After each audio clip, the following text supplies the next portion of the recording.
That's my daughter. Thank you, Barry.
Good morning and welcome to the Community Church of Chapel Hill, Unitarian Universalist. I'm Bill Rote, a member of the Worship Associates Ministry here at the church. Our minister is the Reverend Tom Belote, and our preacher this morning will be our intern minister, Jenn Kapranov. I especially want to welcome any visitors or newcomers to our church and call your attention to the special note for you, aptly titled, Welcome Guests and Newcomers, on the back of your order of service. I would also like to welcome those of you who are attending online. Lyrics to hymns and all elements of the service may be found on the live stream screen, and a complete order of service, including this week's announcements, is available via the link in the Sunday morning email or on the church's website. Whoever you are, whomever you love, however you arrived at this beloved place, you are welcome here. The in-person Sunday social is held immediately following this service in the community room. During our social this week, we're going to be having our Connections Fair in the community room. There you can learn about groups that serve and minister to each of us individually, to our church, and to our greater community, and we invite you to join us there. And at this time, also, please turn off or silence all cell phones during our service to maintain a worshipful experience. And at this point, we will have, within these walls, from Kathy Farinola.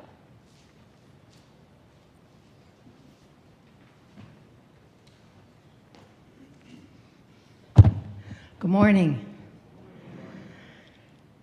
I woke up this morning prepared to give you some of the usual high points about the auction, but you know most of them. We really do need more donations before the bidding begins in a couple of weeks. It's the church's second most important fundraiser. And I was kind of boring even myself. So I said, we all know about the fundraising goal, but I began to think more about the church's other main goal, building community. I thought about all the personal stories attached to these amazing auction items, and that when you bid on that person's item, or you go to their event, or you share that adventure with them, you win a piece of their story, and a little part of their story becomes part of your story. And that's how we learn about each other. And in sharing our stories, we connect and we build our church community even more. I started to wonder, for example, why Glenn Davis collects so many chess sets? And how did Doug Shire acquire a Ukrainian serigraph? If you look at the auction list, you'll see many of these things. Why did Ivy Brzezina get interested in Reiki? How did Jennifer Dolan get interested in cooking Louisiana gumbo for us? How did Cynthia Wolokowitz get that 2-foot-high blue Easter Island Moai planter? How did Bella Yaguda get interested in bread making? And how did our church artists, whose auction items will proudly hang in the Commons area in a couple of weeks, get started?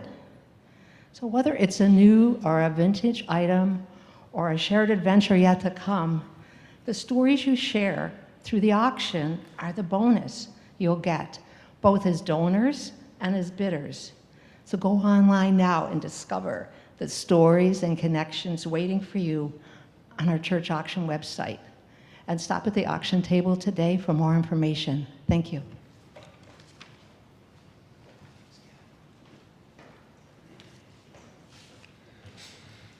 Would you please rise as you're willing and able and join us in singing our opening hymn, number 347, Gather the Spirit.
Our call to worship this morning, I can do it either way. Our call to worship this morning is a parable from Thich Nhat Hanh. A monk decides to meditate alone, away from his monastery.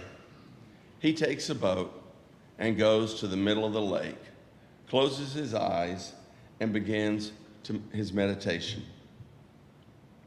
After a few hours of unperturbed silence, he suddenly feels the blow of another boat hitting his. With his eyes still closed, he feels the anger rising.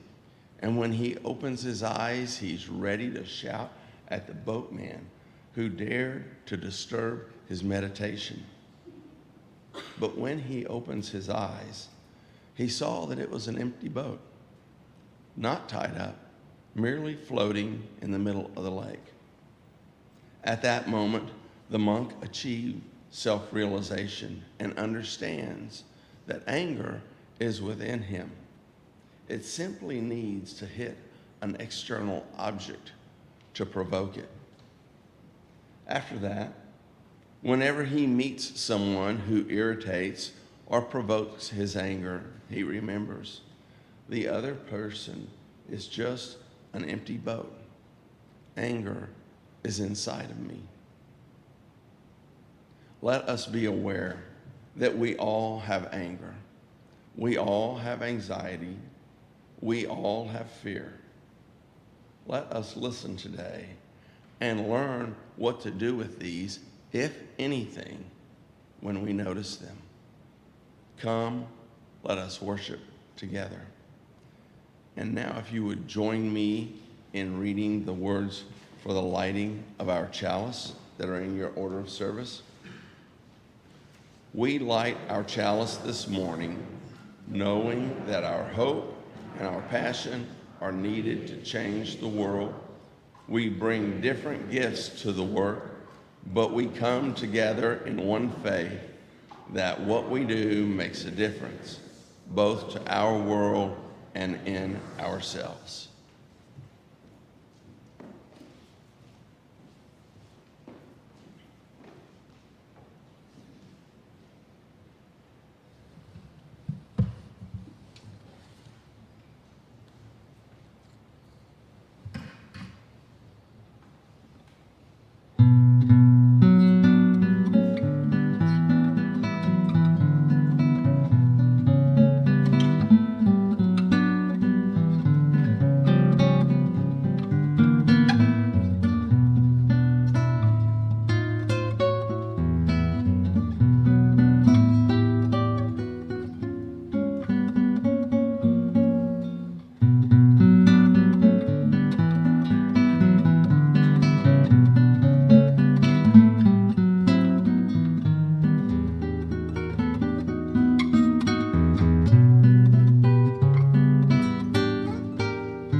Each week, we take time in our worship service to consider the joys and sorrows of the members of this congregation. If you have a specific personal joy or sorrow that you would like to share, please come down to either side, put a stone in the water, then come to the microphone, state your name, and then share your joy or sorrow with us. Let us enter this time of tenderness together.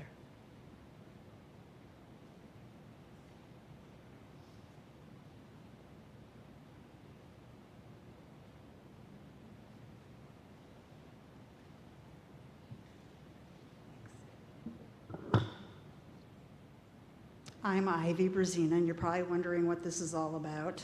Back at the end of August, over Labor Day weekend, I tripped over a rug and fell and broke my wrist in 2 places. And I had surgery the following Wednesday, and I'm healing well. And I just want to say that I'm so grateful for our church community and all the wonderful cards and meals and visits, etc., and good wishes and all that. So thank you very much.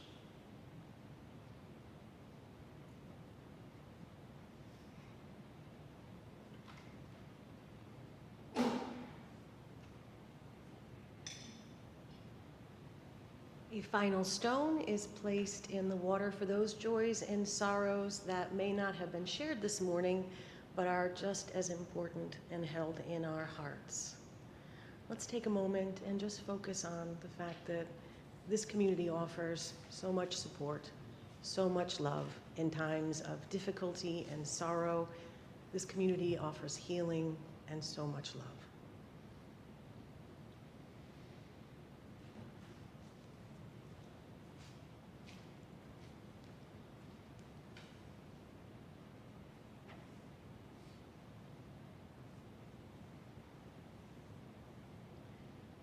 If you will join us, Bill is going to lead us in a meditation.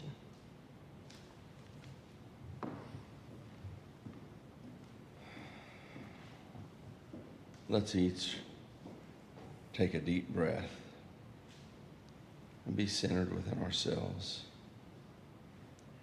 and keep these joys and sorrows mentioned and not within us. Let us hold others mentioned or that we know of in their time of recovery, in their time of healing. Those in our church that are dealing with personal grief for loss of family members, loss of friends. Let us hold them within us.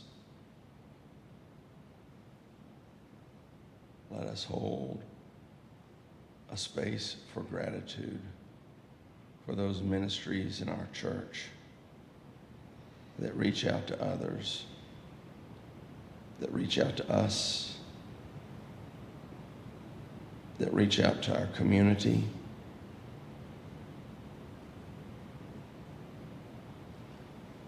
That represent what our faith is in our lives as we show it to others and as we practice it ourselves. Let us sit with those for just a moment in silence.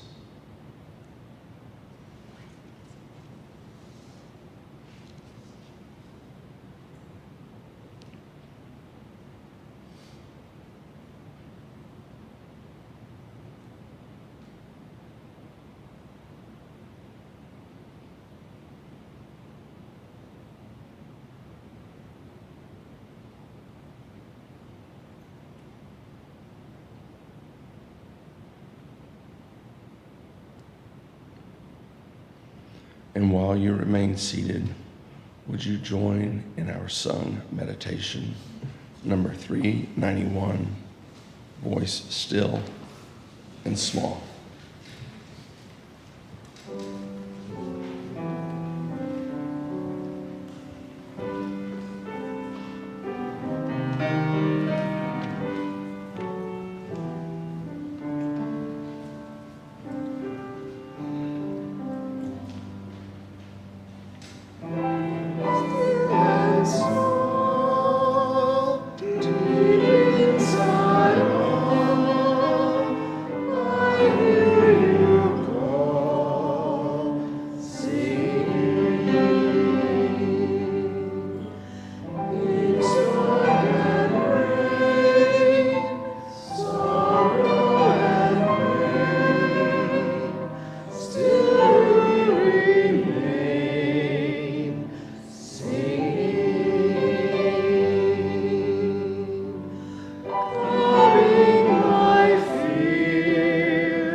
This morning, I'd like to read a quote by Mahatma Gandhi. Prayer is not asking. It is a longing of the soul. It is a daily admission of one's weakness. It is better in prayer to have a heart without words than words without a heart.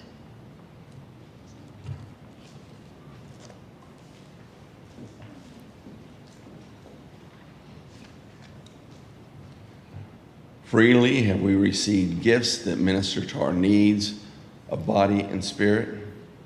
Gladly we bring to our church and its wide concerns a portion of this bounty. If you wish to donate online, there's a QR code on the back of the order of service, and there's information on the church's website. We will now receive the morning offering.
Thank you, Randy. That was beautiful. I was enjoying it so much I almost forgot I had to speak. Especially on this atmospheric day. Well, if you are anything like me, you may be feeling a little anxious and overwhelmed these days.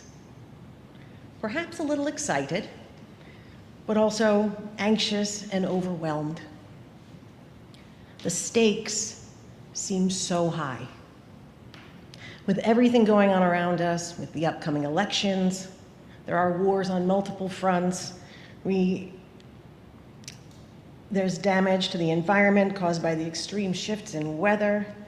And the more I watch and listen, the heavier the weight I feel on my chest. I have to admit that sometimes a small part of me wants to curl up in a ball under the blankets and forget that any of this is happening. That's usually the time I know I need to take an hour and watch a baking show or do something about dogs. I think it's good to give ourselves a break now and then. Trying to carry the whole weight of the world can sometimes make us want to shut down entirely. I've been hearing the Serenity prayer in the back of my mind, like a whisper that grew into a loud buzz. It grew so loud that I felt I needed to share it with you today. Now, the most common modern version of the prayer goes like this, and if you are moved to do so, you're welcome to join me. It says, God, grant me the serenity to accept the things I cannot change, the courage to change the things I can, and the wisdom to know the difference. Most of us know the Serenity prayer so well, we probably never think where it came from. My primary introduction to this prayer came from the Hallmark store at the mall, where this prayer could be found on greeting cards and wall hangings right next to the footprints in the sand section. I don't think I ever took it very seriously. It wasn't until much later that I started to hear it come to life in different ways. Some of you may remember the singer Sinead O'Connor. Her album, I Do Not Want What I Haven't Got, began with her reciting the Serenity prayer. Sinead O'Connor was always intense, but she recited this prayer with a haunting vulnerability. She seemed to be laying herself bare, while still maintaining her usual rage and indignation. And I felt it. Later, I was given the opportunity to attend Narcotics Anonymous meetings as part of a pastoral care class. I'm sure that some of you have been affected by AA, NA, or Overeaters Anonymous, and you understand the importance that the Serenity prayer plays in recovery and healing for so many. Now, I feared that I would be a distraction as an outsider, but the members of the group shook my hand and invited me to join them at the table. The meeting began and participants seemed completely present to each other. When the Serenity prayer was spoken, heads were bowed, arms were outstretched, and one woman had tears streaming down her face. She shared that she had lost custody of her children and feared for their safety and well-being. She prayed for the strength to meet the requirements to get her children back. She spoke about needing a higher power to hold her and keep her on the right track.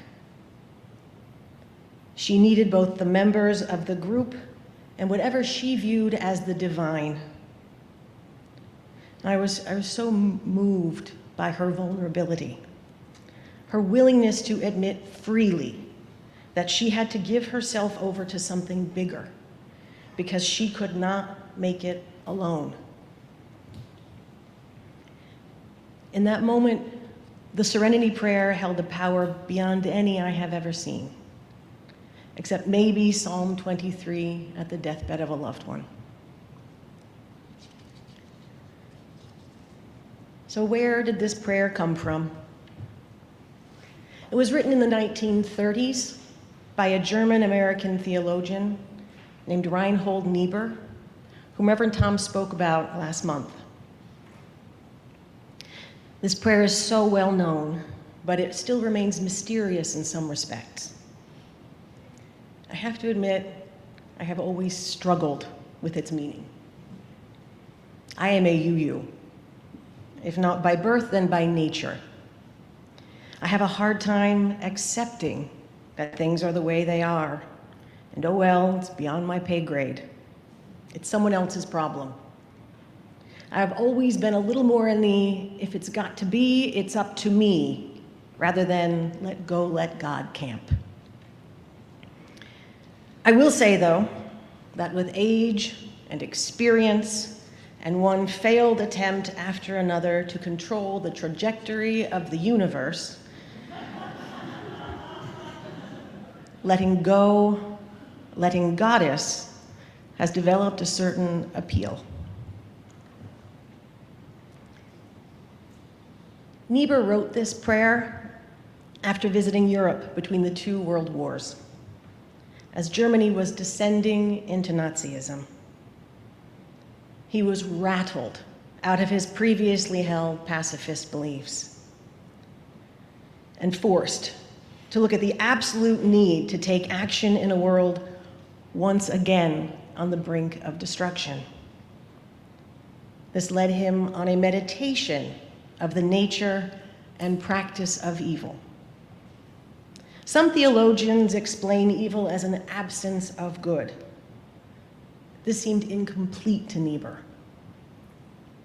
He considered whether evil was an active force in the world and suggested that we must always be aware of this force and actively hold it in check. At the same time, he believed that, quote, ultimately evil is done not so much by evil people, but by good people who do not know themselves and do not probe deeply. I think that many of Niebuhr's thoughts are relevant now. We have made exceptional progress in some areas. Infant mortality is down. Humans are living longer in general. Advances in medication, communication, and technology have made our lives far more comfortable. But that doesn't mean that evil has been eradicated or its nature has changed.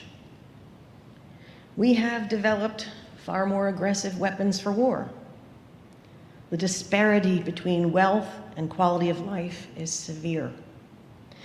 And although we have created safer living environments with more sustainable food sources, we have destroyed other resources and endangered the fate of the natural world. This is heavy. In Niebuhr's prayer, he suggests that we ask for the serenity to accept the things we cannot change. How can we understand this? Clearly, Niebuhr did not accept Nazism. I believe he's using the word accept in a different way. That we should acknowledge the full reality of something and admit that it is a fact. If you struggle with a substance addiction disorder or have mental health issues, accepting that these issues are real and must be addressed are the first step to getting health and hopefully healing. If you receive a medical diagnosis, that is life-altering.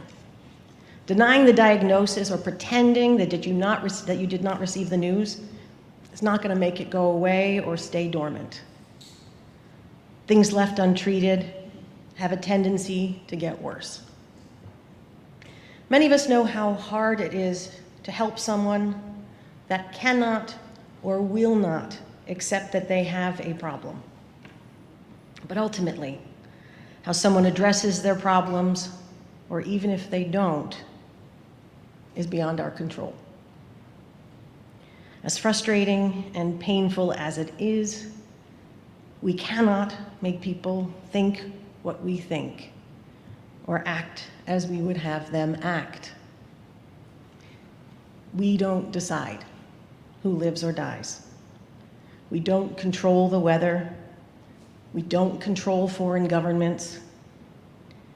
We can't change the past, and we cannot undo our mistakes. So what can we do?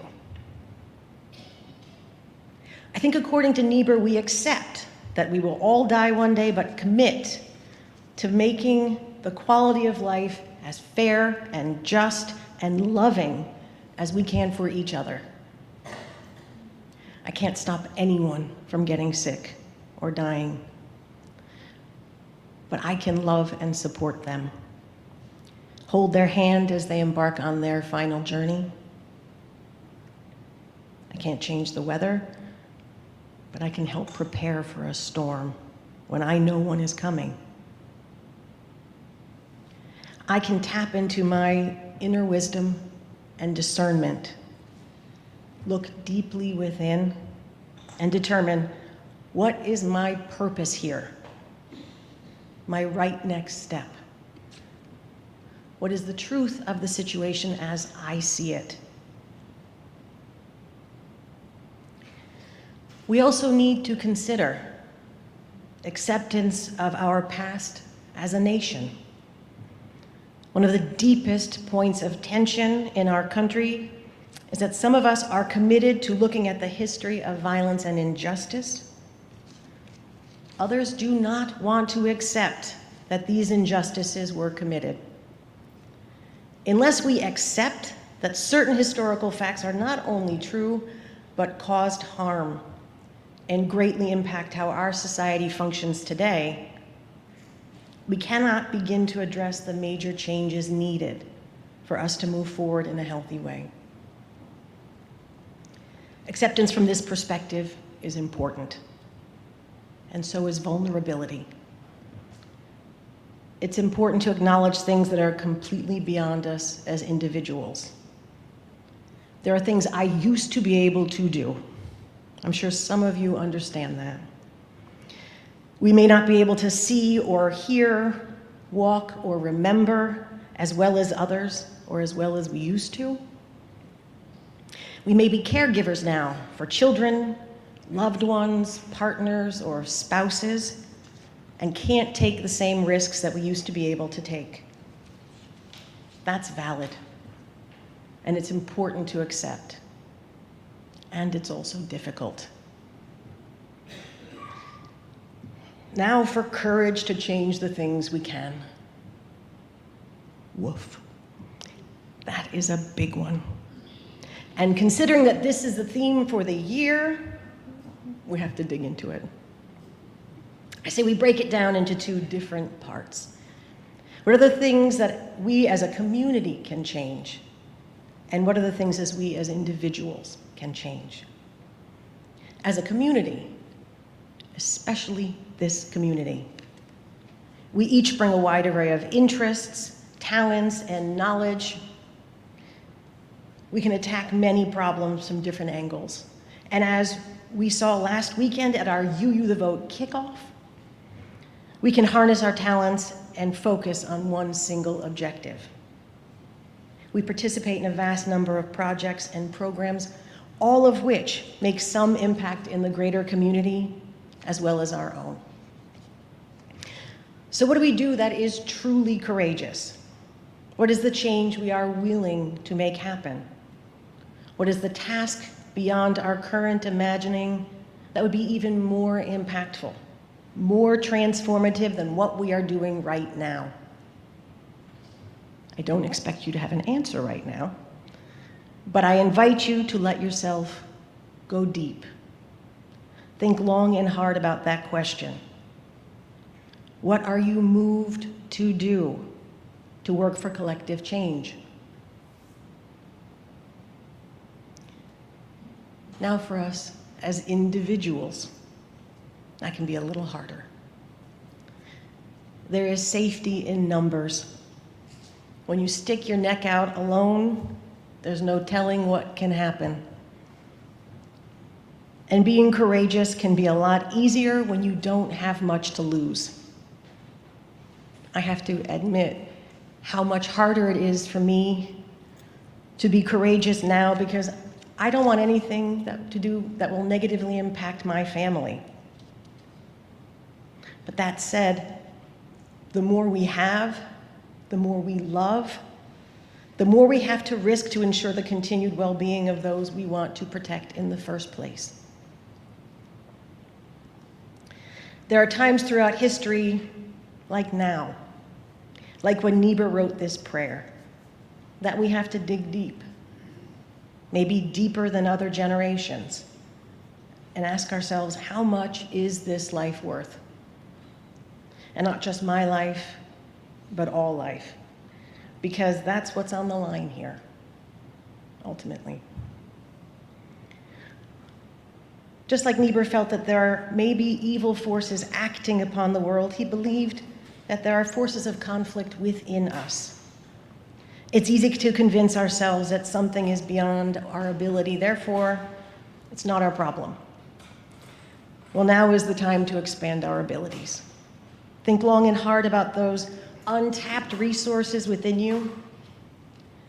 How many of us have had a little whisper in our ear, needling at us that there is something we are meant to do, something we are meant to become? Because once we strip away all of the anxiety about the things that we can't control, that we can't change, that actually gives us space to focus on those things that we really can change. So where does wisdom come in? Perhaps wisdom is listening to and learning from all that has come before us, and considering all that might come after us, opening our hearts to something bigger than ourselves to guide us. That brings us to the very first word of the prayer, and the word is God. Whether you believe in a divine being, ancestor spirits, nature spirits, the power of community, there's an awareness for most of us of the interconnectedness of all things. We are a small piece in something greater. Accepting that each of us has our own part to play, and acknowledging that I cannot decide how you must play your part. That being said, a courageous act can ignite a positive force, and that force can create a feeling. That feeling can cause momentum, and momentum can catch people up. We are witnessing momentum today. One good act can inspire a greater act. A dreamer can create a movement, and a movement can catch fire and light up the world.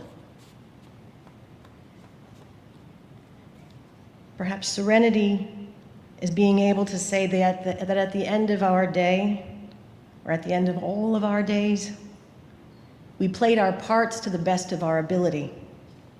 And when given the opportunity to act courageously, we chose to do so more often than not. May we rest easy knowing that our collective acts of courage helped keep the scale of justice tipped a little more towards good. May it be so.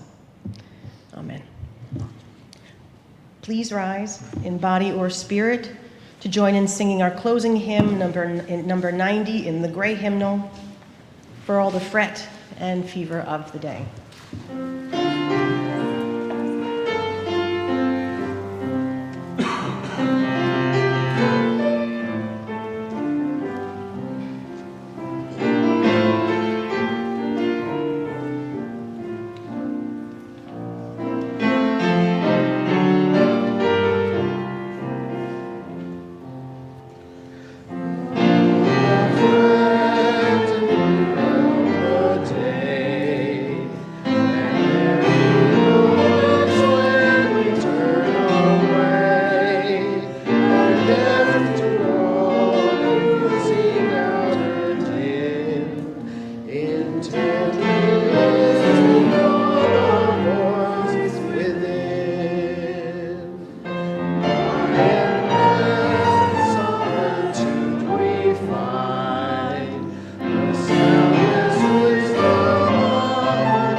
Sorry for that. We're just a little early, so if you have your teal hymnal, let's turn to 1064, in favor of everybody, and let's do Blue Boat Home before we go.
Never harbor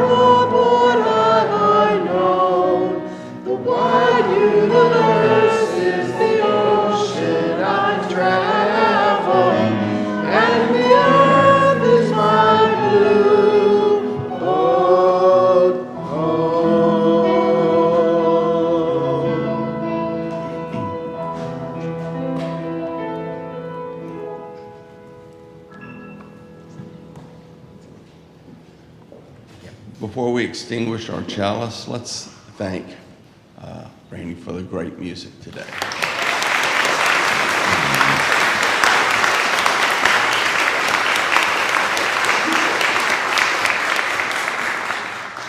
Now, if you'll join me in reading the words for extinguishing our chalice, which are in your order of service.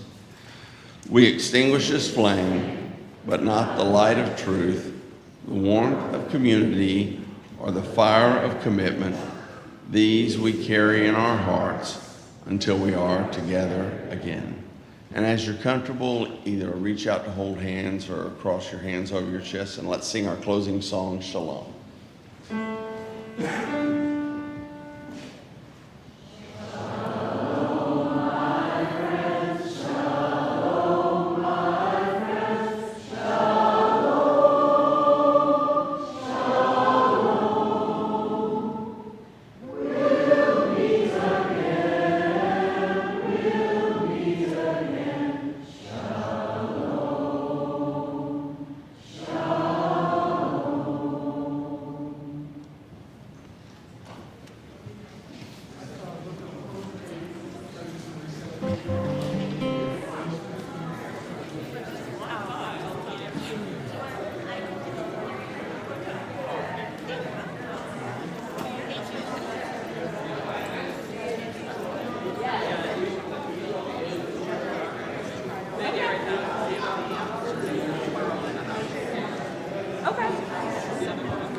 Thank you.